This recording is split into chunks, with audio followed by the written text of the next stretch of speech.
Buenas noches de nuevo, gracias por conectarse y poner me gusta y todo lo que hacen las personas que consumen YouTube, o por lo menos deberían hacer. Esto es Martes de Doble Filo y vamos a empezar como siempre hablando un poco de política nacional, ¿no?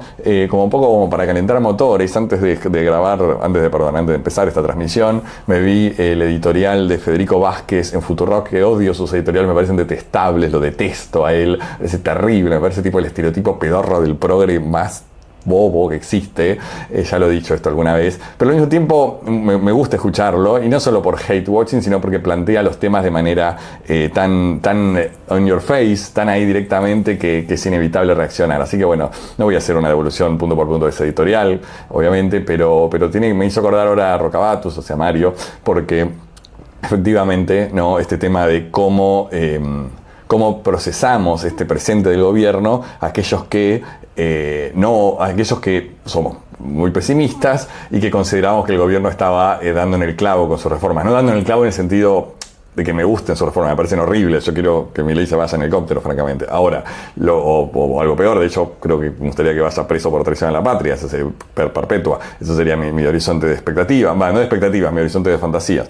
Pero qué pasa con, y el editorial de Fede Vázquez tenía que ver con eso, ¿no? Con cómo procesar, digamos, cómo se construye el nuevo relato. Si antes teníamos un hijo de puta que de alguna manera lograba imponer su hijaputez como la verdad de la política, la certeza moral, para usar el término hegeliano, imponiéndose sobre el relato del mundo, bueno, ¿qué pasa cuando eso se agota bastante rápido, ¿no? Y dónde nos deja parados?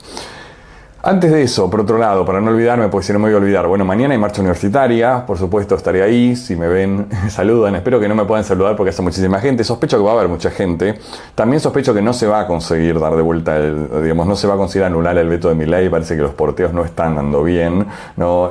Habría más chances para que salga lo del Garrahan, pero, y el tema de AGN, de la distribución de los gobernadores, pero dicen que vieron que ayer cuando Milei anunció el presupuesto prometió aumentos para los universitarios, o sea, aumento para el presupuesto universitario, promesas a las que no le doy mucho crédito, que aparte, incluso si les diera crédito, fueran absolutamente minúsculas y no compensan los recortes, pero me da la impresión de que con ese tipo de líneas va a poder convencer a los moderados, y aparte estuvo liberando plata para las provincias, así que francamente no creo que logremos mucho, pero allí estaremos de todas maneras, porque bueno, como dice Beckett, fracasa de nuevo, fracasa mejor, así que bueno, si hay que fracasar, fracasaremos, ojalá me equivoque, ojalá estén viendo esto, de hecho aquellos que no lo ven en vivo, que son la mayoría, estén viendo esto y digan, miran que este boludo que no pensaba que se podía dar vuelta el veto de Milei, y ojalá Rocabatus me diga que pida perdón por haber anticipado un mal resultado cuando eso no era así. Pero bueno, no por eso, por supuesto, hay que dejar de ir. Yo estoy dando clase, creo que no lo comenté esto, yo estoy dando una de las materias que doy en Puan en el Centro Universitario de Voto, el CUD,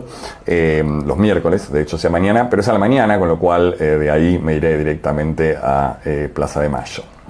Bien, veremos qué pasa con eso. Y veremos qué pasa en general con este contexto. Más que el editorial de Fede Vázquez, quería empezar con otro tema, que es que también, aludiendo a mi propio programa, el martes pasado, algunos habrán escuchado que dije que yo tenía muchos deseos de que Kicillof haga caso omiso a la estrategia política tradicional y se vaya candidateando con cierta premura. Bien, y lo cierto es que no lo hizo, por supuesto, no, porque no es boludo y no sigue lo que dice un streamer ignoto como yo, pero sí es cierto que esta semana fue una semana de mucho posicionamiento para Axel. Y eso también, de alguna manera, me hizo ver más patentemente los peligros de su sobreexposición temprana. ¿Bien? Como decía la vez pasada, es una dialéctica muy compleja la del político respecto de cuánto conviene que quede claro que es una alternativa posible a lo que existe y una alternativa que puede ser considerada deseable por un número alto de la población o lo suficientemente alto, y el peligro de la sobreexposición que te quema muy rápido en este país donde todo se quema tan rápido. Y bueno, estamos viendo, ¿no? Yo vi la entrevista de ayer a Kicillof, de Pagni a Kicillof, me pareció una buena entrevista, me pareció que los dos estuvieron muy dignos, ¿no? Pero bueno, también el peligro de que ahora de repente Axel se instale en la visión pública como candidato existe. Bien, el peligro de, como digo, de que se lo queme muy rápido, bien, de que se lo queme. Incluso siendo él un tipo tan lúcido y no dado al tipo de operaciones, o sea, no en principio por lo menos, asociable con aquellas cosas que suelen quemar a los políticos muy rápido, pero el peligro está igual. Por otro lado, no voy a negar que en mi posición, que como saben los que escuchan este programa o me conocen personalmente, es profundamente crítica de la cámpora, sí me alegra ver a los camporistas rabiosos babeándose de rabia, ¿no? Y al mismo tiempo, y esto lo estoy viendo por todos lados, ¿no? De hecho hoy lo vi en Twitter y hoy vi el streaming de Nico Guzmán, tuvo a la mañana un rato, y uno de los que está con él, no Guzmán, que no es peronista, pero uno de los que está con él, el varón, porque un varón y una chica, la chica es muy kirchnerista, el varón es más morenista, y le decía, y bueno, medio que criticaba a Axel, ¿no? Y Nico Guzmán le decía, ok, está bien, ¿a quién querés entonces? ¿Cuál sería tu candidato? ¿No? Cri, ¿ven? O sea, no hay. Y la confianza que tengo en que Massa pueda volver a elegirse como candidato, en general es compartida como algo muy baja. Así que en ese sentido, que Axel se instale es también una cuestión, un horror vacui de la política. Si no hay mucho más, se va a instalar Axel. Que, insisto, para mí está bien, aunque sí me agarra un poco de preocupación por los tiempos de todo esto, ¿sí?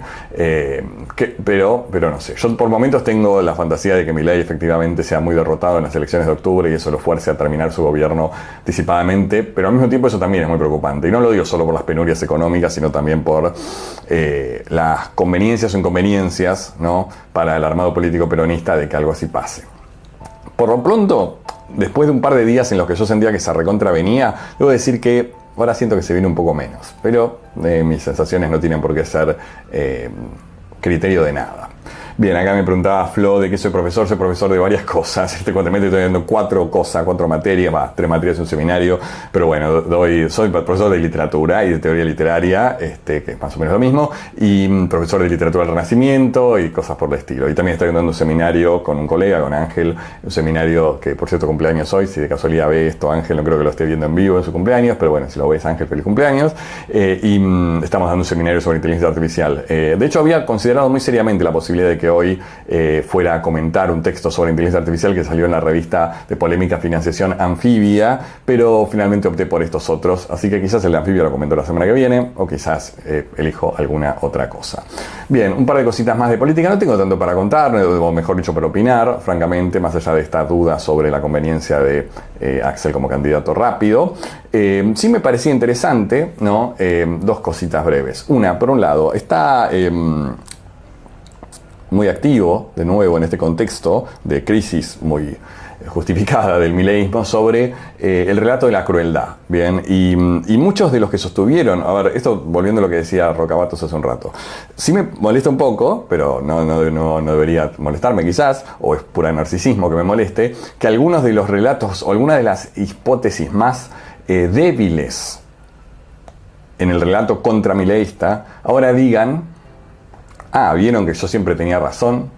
Y está bien, o sea, una cosa no quita la otra, ¿no? O sea, y esto lo digo, me permito decirlo como parte de la comunidad LGBT. Yo no creo que la comunidad LGBT tenga nada que ver en la decadencia actual de Milei. O sea, no, digo, ciertamente no lo ayudamos, pero no me parece que tenga mucho que ver, no me parece que tenga nada que ver, francamente. Tampoco estoy diciendo esas teorías de no, la comunidad LGBT y el feminismo se pasó de progre y por lo tanto bla, bla, bla. No digo eso, pero digo que la idea de que el gobierno está mal ahora gracias a la presión que ejercieron las minorías sexuales, no, eso me parece un delirio. Y eso es parte de algunos de lo que están diciendo, vieron, ¿no? Y ahí vuelvo sobre lo que decía de Fede Vázquez. Ahora, el tema de la crueldad, que es uno de los más complejos simbólicamente, porque bueno, es muy difícil o imposible evaluar hasta qué punto la discusión sobre la crueldad de Milei, que es y fue uno de los grandes tópicos progresistas, peronistas, pero progresistas en general, de crítica a su gobierno, es efectivo como tal. Porque bueno, uno podría decir, bueno, Milei perdió las elecciones de PBA, aparte de algunas otras menores como en Corrientes, entonces eso significa que hicimos bien en insistir con ese lado. Yo soy escéptico, pero reconozco que es una discusión sobre la que no tengo pruebas ni datos.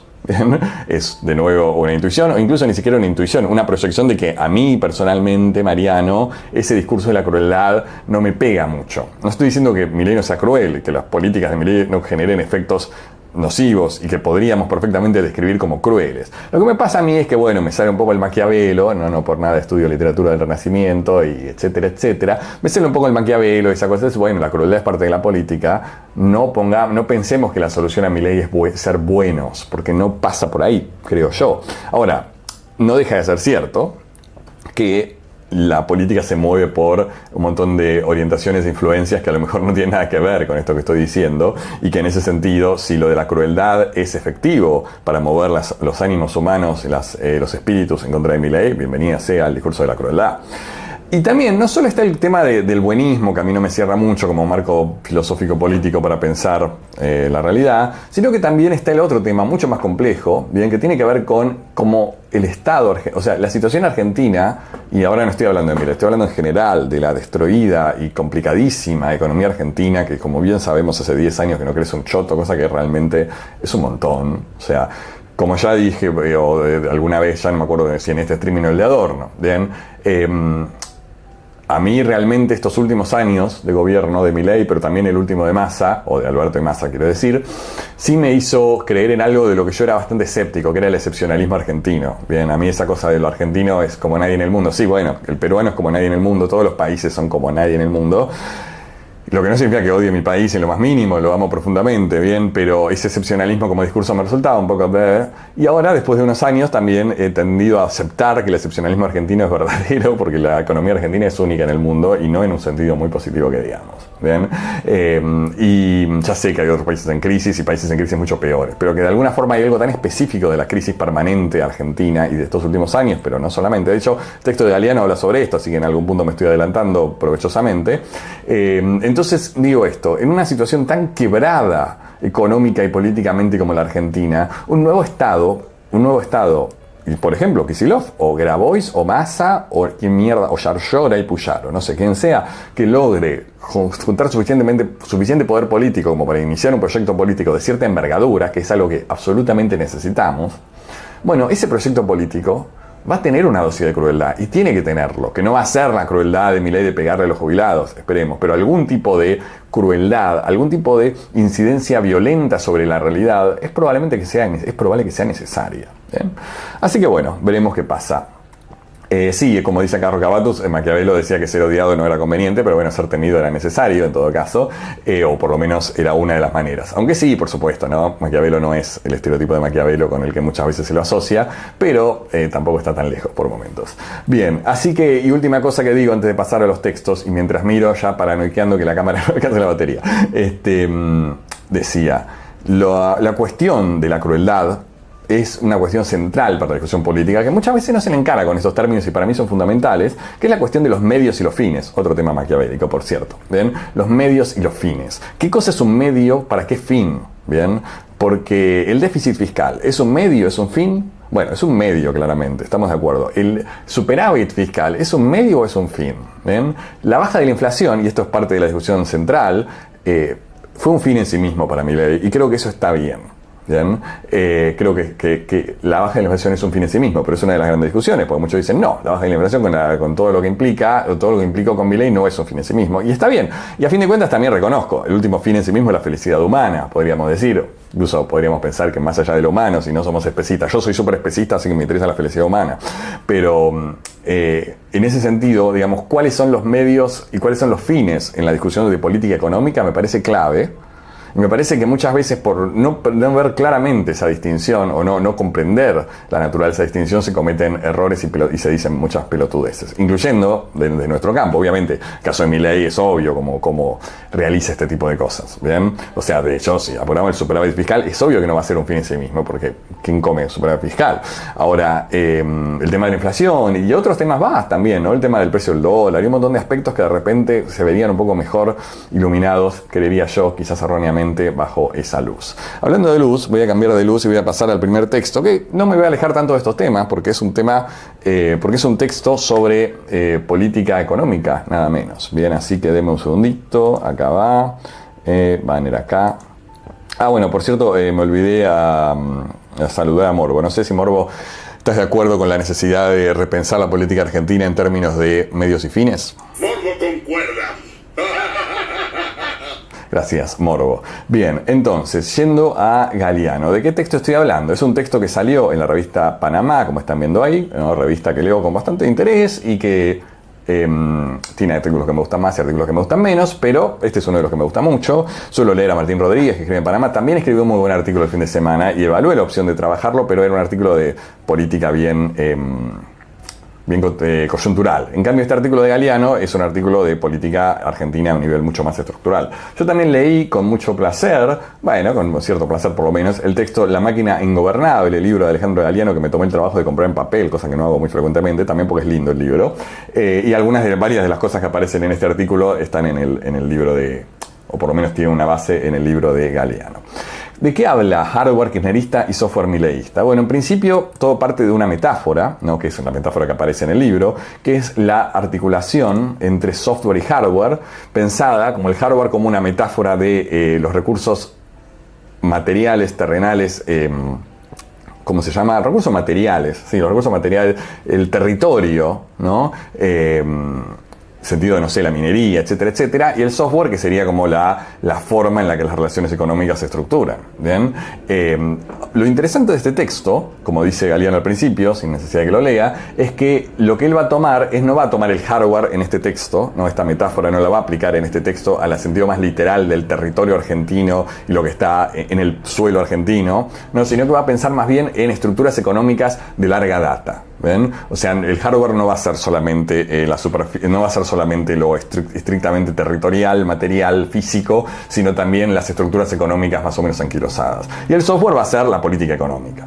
¿Bien? Que también va a incluir, por supuesto, porque la política económica nunca se puede separar del todo de la política en general, o de la política social, bla, bla, bla. También esta articulación entre hardware y software me llevaba a un autor que no leí, pero que quiero leer, sobre el que he leído cosas, que si no me acuerdo mal se llama Benjamin Bratt, no tiene el nombre. Bratt, que tiene una teoría que está medio de moda, que es la teoría del stack. La teoría básicamente que dice que nuestra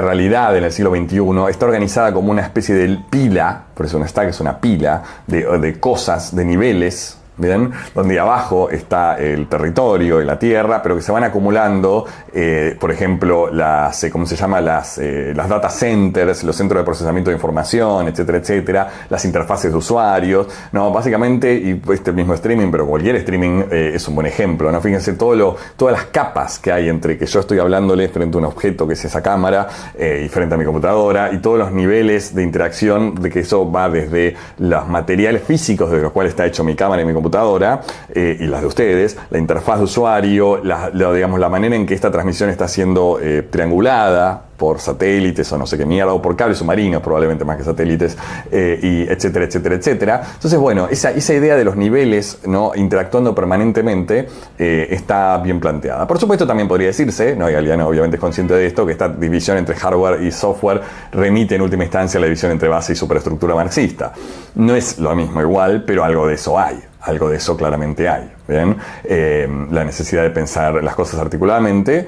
Y, digamos, ¿cuál es la gran hipótesis de este artículo? Hardware, como dice su título, ¿no? Hardware kirchnerista y software mileísta. Va a plantear una división entre dos maneras, en realidad tres, va a hablar brevemente del macrismo, pero esa parte la voy a saltear. Va a plantear globalmente dos maneras de estructurar, ¿no? La relación entre la política económica y la base económica, ¿no? En el kirchnerismo y el mileísmo. Y como muchos artículos en la revista Panamá, y este no es para nada una excepción, es un artículo muy crítico del kirchnerismo. ¿Bien? O sea, la revista Panamá no sabría asociarle una ideología específica, pero en todo caso es una revista que, digamos, responde en general a cierta idea peronista, pero muy crítica del kirchnerismo, muchas veces con un tono medio dualdista, ¿no? Que es algo que se encuentra mucho en redes sociales también, no morenista ciertamente, y a veces también han tenido, digamos, una inclinación hacia Massa, que después se vio complicada por cuando Massa se acercó a la cámpora.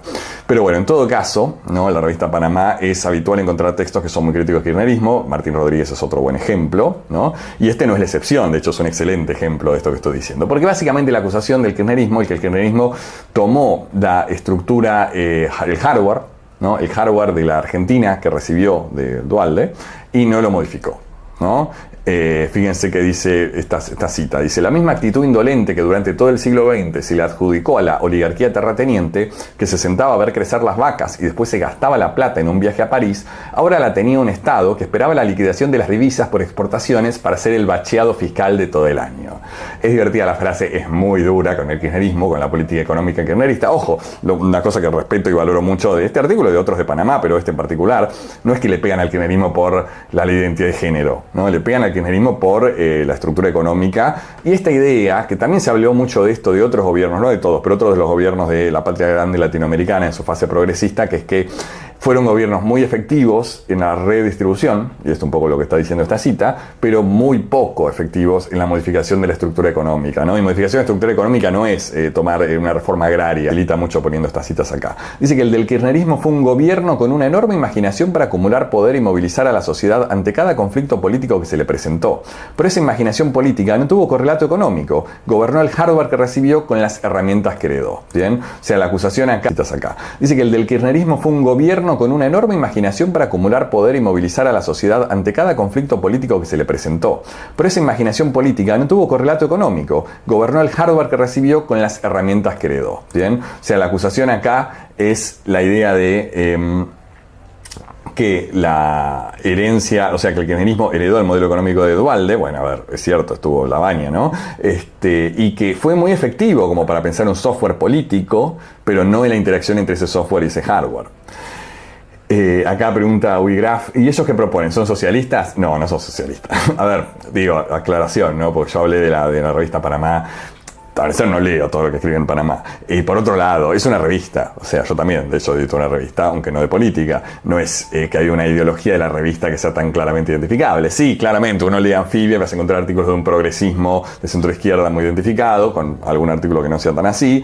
Y Dólar Barato tienen esa posición tan difícil de describir, pero tan divertida a veces de leer, que es una especie de mileísmo plebeyo, sarcástico, irónico, demencial. Pero no todos los artículos de Dólar Barato tienen esa línea, ¿no? Para nada, hay artículos, de hecho los mejores artículos no tienen esa línea, y bueno, Panamá en todo caso, como digo, no recuerdo haber leído artículos muy pro-camporistas en Panamá, pero no digo que tengan todos una misma ideología política. En todo caso, tratan de, diría, en todo caso, la propuesta del artículo, sino que no es una propuesta económica dura, es un análisis, cosa que yo siempre respeto mucho, claro, esto es una filosofía que sostengo en todas partes, o sea, a mí el análisis político, el análisis económico me gusta en sí mismo y dicen, bueno, pero estás criticando tal y a quién, bueno, no, sí, estoy haciendo análisis político, si no te gusta no lo leas, ¿no? Y para mí este es un gran análisis político el que hace Galeano, digo, esto es una muestra, en el libro está más desarrollado y no es lo mismo porque el libro no habla del mileísmo, pero bueno, acá hay bastante. Ahora, por supuesto, ¿no? Nadie vaya a pensar que esto tiene que ver con que hay una apología del mileísmo, como podría haber en Dólar Barato,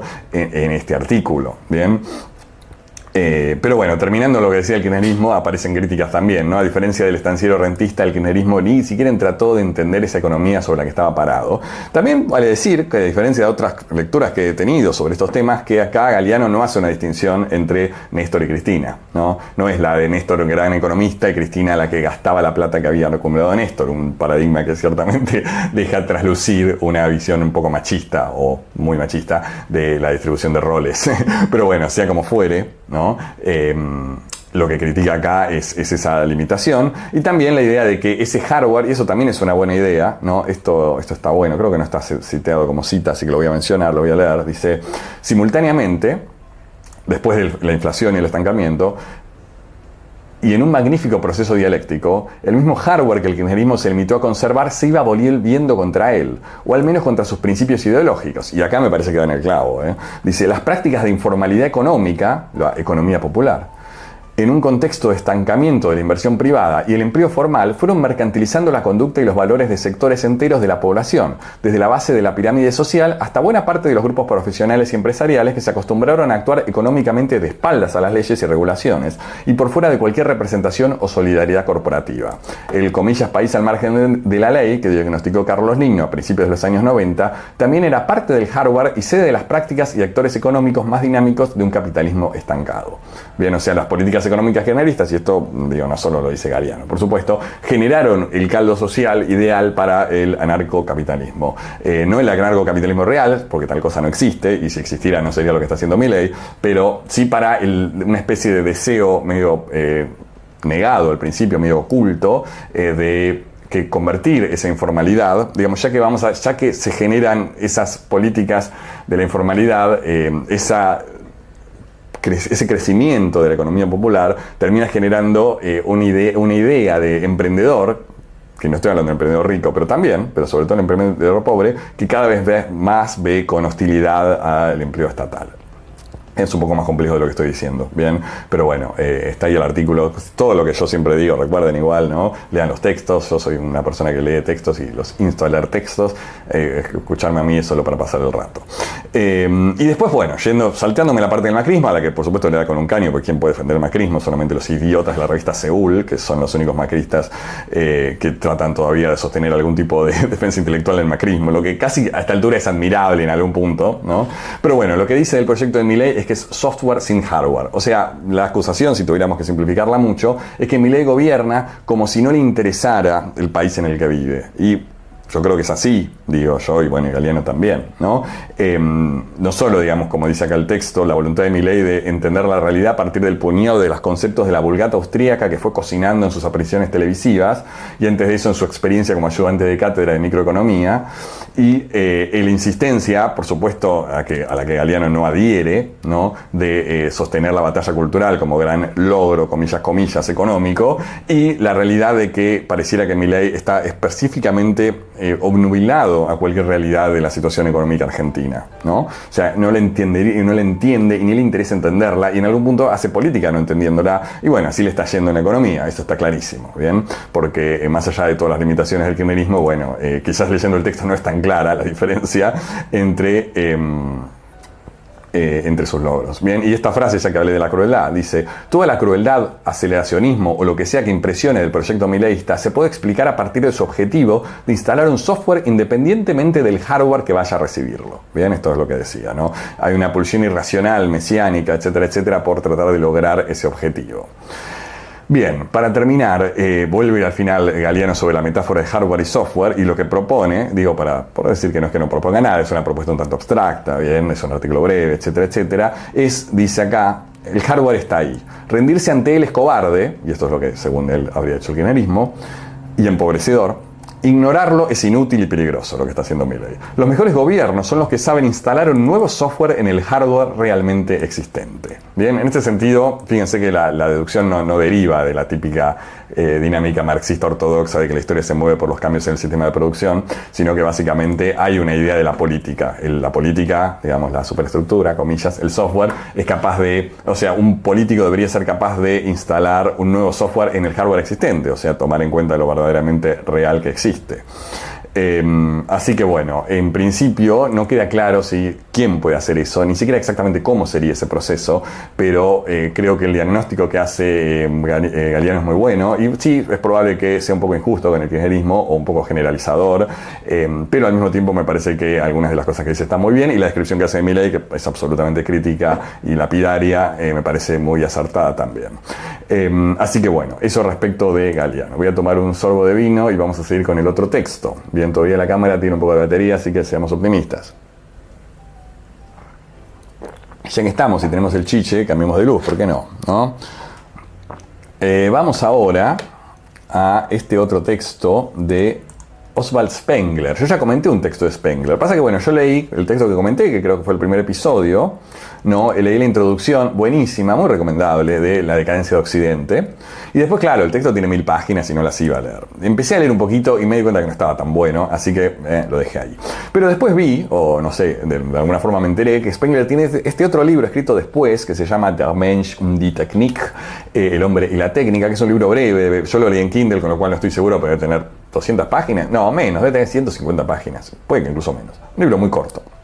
Que bueno, leí que era también una revisión de algunas de sus ideas, etcétera, y dije, bueno, ya que es corto lo voy a leer, porque me había gustado, insisto, lo que había leído El declive de Occidente, y acá debo reconocer, me decepcionó un poco el texto. Tiene momentos de mucho interés, y ahora voy a comentar algunos, ¿bien? Básicamente es una reflexión de la historia de la humanidad desde sus inicios, ¿no? El hombre para Spengler es un animal, un animal depredador, y eso, y la técnica es algo que compartimos los hombres con los animales depredadores, mientras que los herbívoros y las plantas son básicamente una paja total que no le importa a nadie.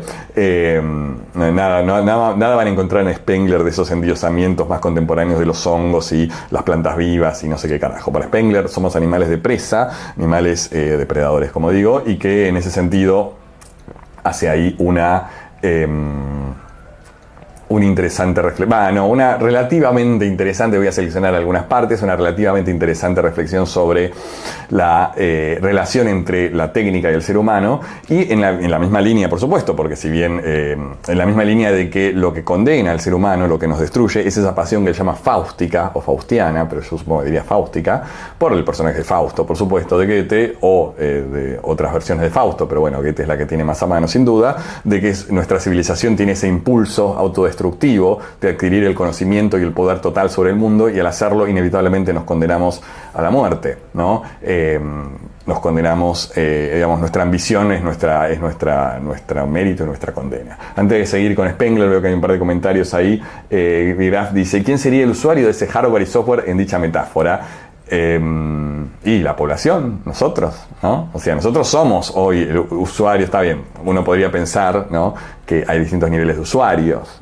Si uno quiere pensar en el software mileísta, bueno, ¿quiénes son? Está bien igual, es verdad. Digo, como toda metáfora, o como la mayoría de las metáforas, tiene límites, uno puede extenderla hasta un punto, y en este caso los límites aparecen bastante rápido también. A mí igual me gusta la metáfora, me parece productiva, pero es una metáfora, no es más que eso, en última instancia. Lo dice el mismo Galeano muy literalmente: esto es una metáfora, nada más.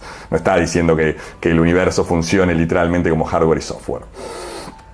Y acá Rocabatus dice: Galeano menosprecia la estatización de YPF y el avance de la... Sí, efectivamente, coincido con vos, estoy de acuerdo. Me parece que ahí no considera él que esa y otras medidas, pero eso es un buen ejemplo, porque, a ver, todo esto, efectivamente, podría uno bien argumentar que esas modificaciones son las que posibilitan un verdadero cambio de hardware, no de software, en la economía argentina, y que esos son consecuencias del kirchnerismo y que no tienen nada que ver, digamos, con... la concentración exclusiva prácticamente que dice Galeano al mundo de la producción sojera,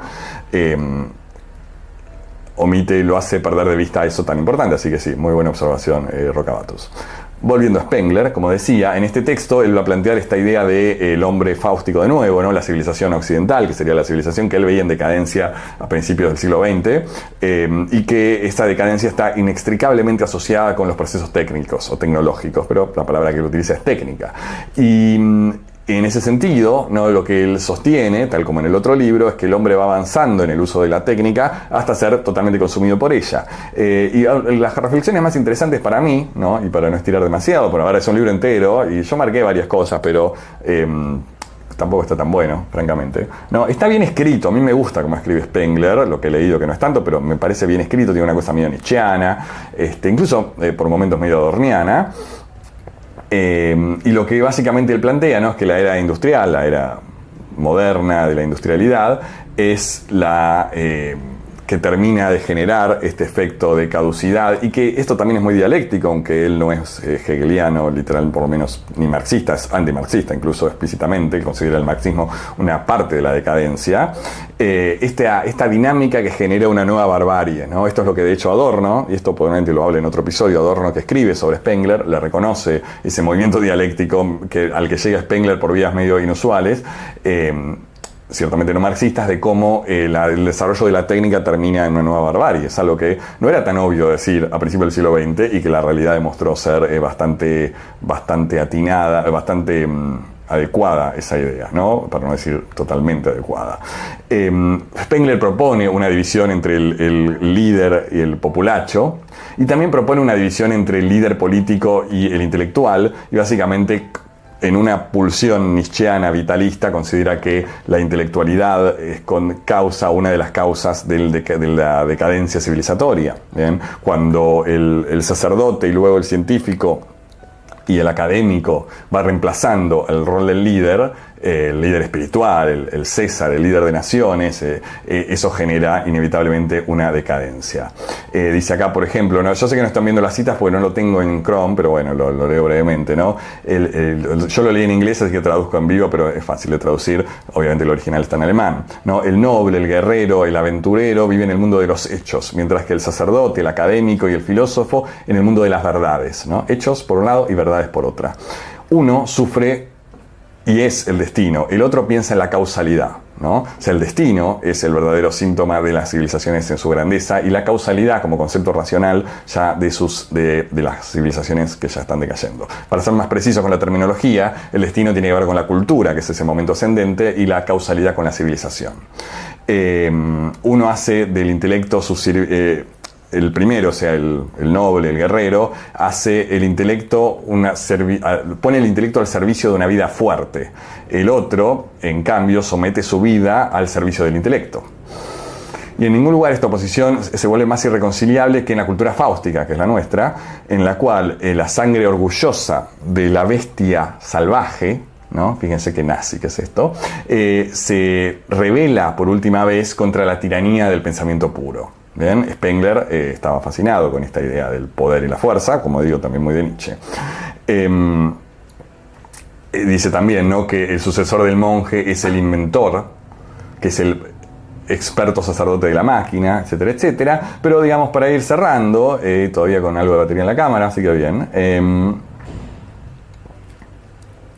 Dos frases, y hay una sobre todo que me interesa mucho. Una que dice: es la tragedia de esta época que el hombre liberado, que el pensamiento humano liberado no puede ya captar sus propias consecuencias. Es una gran idea, ¿no? O sea, el pensamiento se va abstrayendo cada vez más de la realidad concreta de las pasiones humanas, de la fuerza y de su aplicación, y ya en esa hipertrofia del pensamiento se aleja cada vez más de cualquier posibilidad de captar las consecuencias mismas que genera. Bien, se va independizando, abstrayendo y de alguna forma destruyendo quizás las condiciones de su propia posibilidad. Y después, lo más interesante no es esto, ¿no? Cuando él al final del libro, ¿no?, habla de las razas, en inglés ponen color, de color, podríamos decir, o sea, los negros, los chinos, etcétera, ¿no? Tira algo muy interesante, porque él es crítico de esta idea de que la raza blanca, occidental, fáustica, distribuya la técnica que adquirió. O sea, que básicamente que les enseñemos, que les hayamos enseñado, igual yo hablo como si yo fuera parte de esa raza, soy latino, pero bueno, no importa, les hayamos enseñado a esos chinos, ¿no?, la tecnología. Y lo interesante es que para Spengler, los chinos, pero no habla solo de los chinos, pero sí habla específicamente de los chinos, porque a ver, la idea de que China en algún momento podía ascender y tomar el mundo, como saben, es antigua, ya Napoleón lo había dicho, y no creo que haya sido el primero, es que en la manera que ellos recibieron la tecnología, sin que surja, ¿no?, las tecnologías modernas, la máquina de vapor, pero hoy podemos pensar la cultura digital, esas tecnologías, esos pueblos las recibieron sin que surja de adentro de ellos mismos. Y eso, en vez de ser, como uno podría pensar, algo que destruye esos pueblos, los corroe y los aniquila, no, les da la oportunidad de utilizarlas de una manera diferente y en algún punto verdaderamente instrumental, ¿no? Dice, le leo esta frase, ¿no? Posiblemente con el ingenio de las razas de color y la civilización ultramadura a la que llegaron, pueden habernos sobrepasado. Donde hay carbón o petróleo o poder hidroeléctrico, hay una nueva arma que puede ser forjada contra el corazón de la civilización fáustica.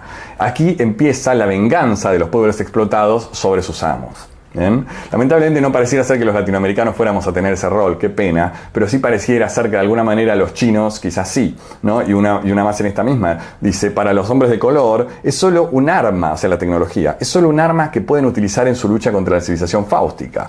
Un arma como una rama en los bosques que pueden ser arrojadas, ¿no?, una vez que cumplieron su propósito. La tecnología de las máquinas terminará con la civilización fáustica, ¿no? Y esto, él habla de la tecnología de las máquinas justamente como algo que nos quita el poder sobre el mundo, y un día esta civilización será golpeada y olvidada.